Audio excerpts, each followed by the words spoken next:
और दिग्गजों के जमावड़े घोसी में। घोसी की जनता कह रही थी सड़कें खराब हो जाएंगी हमारी मंत्रियों के आने से, और अब सुबह से ही सुधाकर सिंह जी जीत बढ़त बनाए हुए हैं। अगर जीत दर्ज करते हैं, किस प्रकार से आप इसको देखती हैं और क्या मायने आपके शब्दों में इसके हैं?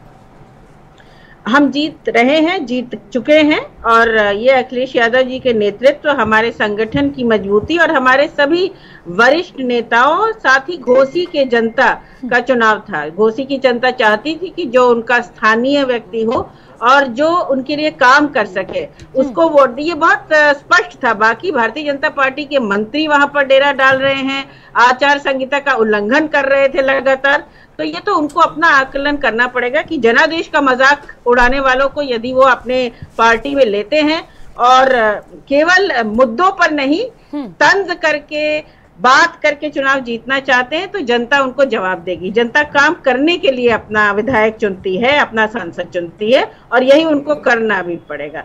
घोसी में न सड़क थी, अस्पताल बंद था जो हमने अपनी सरकार में बनाया था, बिजली आ नहीं रही थी, और ये सभी मंत्री वहां थे। जी जूही जी, लेकिन दारा सिंह चौहान जी ने जब दामन थामा था भारतीय जनता पार्टी का, तब तो यही बात कह रहे थे कि वो समाजवादी पार्टी में विकास ही नहीं कर पा रहे थे, और अब वहां चले गए।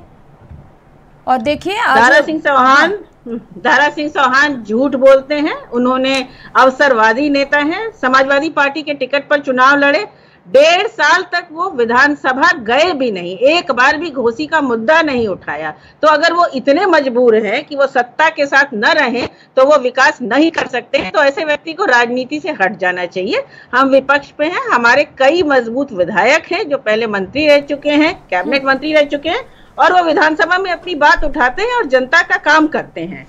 दारा सिंह चौहान एक सत्ता, और मैं कहूंगी कि अन्य भी कई पार्टियां थी वहां पर जो समाजवादी पार्टी के साथ थी और इस बार बहुत बड़े बड़े दावे कर रही थी। सब पर एक बड़ा प्रश्न चिन्ह लगा है कि वो राजनीति करने आते हैं कि अपने परिवार का विकास करने आते हैं। जी जूही जी, आप सपा में महिला सभा के अध्यक्ष है, और हम आपसे महिलाओं से जुड़ा प्रश्न एक बार जरूर करेंगे। जिस प्रकार से जनता ने भरोसा दिखाया है, उसमें तमाम महिलाएं भी हैं जो वहां पर पहुंची और अपना भरोसा समाजवादी पार्टी पर दिखाई, और आप भी इस पर चुनाव को लेकर के काफ़ी एक्टिव थी। आपके ट्वीट, आपके कवरेज में हमेशा देख रही थी। अगर इस जीत के बाद क्या कुछ आश्वस्त आप तमाम उन महिलाओं को करेंगी जो सुधाकर सिंह जी के पक्ष में जाकर के वहां पर मतदान की थी, जिसका नतीजा आज सामने आ रहा है? महिलाओं की सहभागिता, उनका आशीर्वाद हमारे लिए बहुत महत्वपूर्ण है, उनका सम्मान हमारे लिए महत्वपूर्ण है। वहां पर अस्पताल की जरूरत है, डॉक्टर की जरूरत है, सड़कों की जरूरत है, रोजगार की जरूरत है, और महिलाएं ये जो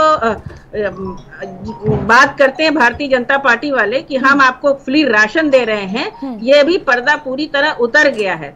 सिलेंडर का दाम घोसी के चुनाव के पहले थोड़ा सा कम कर दिया गया, लेकिन महिलाएं समझती हैं कि उज्ज्वला योजना के नाम पे कितना बड़ा घोटाला और कितना बड़ा झूठ सरकार ने उनसे मांगा और उनसे कहा, और अपने भविष्य के बारे में सोच रही है। समाजवादी पार्टी उनका सम्मान, उनके अधिकार सुरक्षित रखेगी, और जो उनका काम होगा वो होगा, विधानसभा में उनकी बात उठेगी।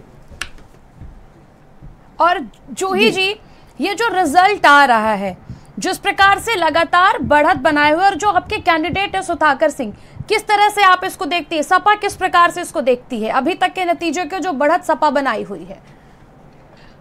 समाजवादी पार्टी को हर वर्ग के, हर धर्म के, हर जाति के लोगों ने वोट दिया। जो हमारे अखिलेश यादव जी ने सदा कहा है कि हम सबको साथ लेकर चलते हैं, और सुधाकर सिंह उसी सोच का प्रतिनिधित्व कर रहे हैं, समाजवादी विचारधारा का प्रतिनिधित्व कर रहे हैं, और जो दल बदलू और अवसरवादी नेता हैं उनको खदेड़ने का काम घोसी ने किया है। 2024 के पहले ये बड़ा संदेश है कि मुद्दों पर चुनाव लड़िए। अभी मैं कुछ दिन पहले आपके चैनल पर ब्रिजेश जी के साथ डिबेट में थी, जहां भारतीय जनता पार्टी और एक अन्य पार्टी के प्रवक्ता थे जो केवल ये बता रहे थे कि कहां पर इंडिया गठबंधन ने क्या खाया, केटरिंग सर्विस रन कर रहे थे।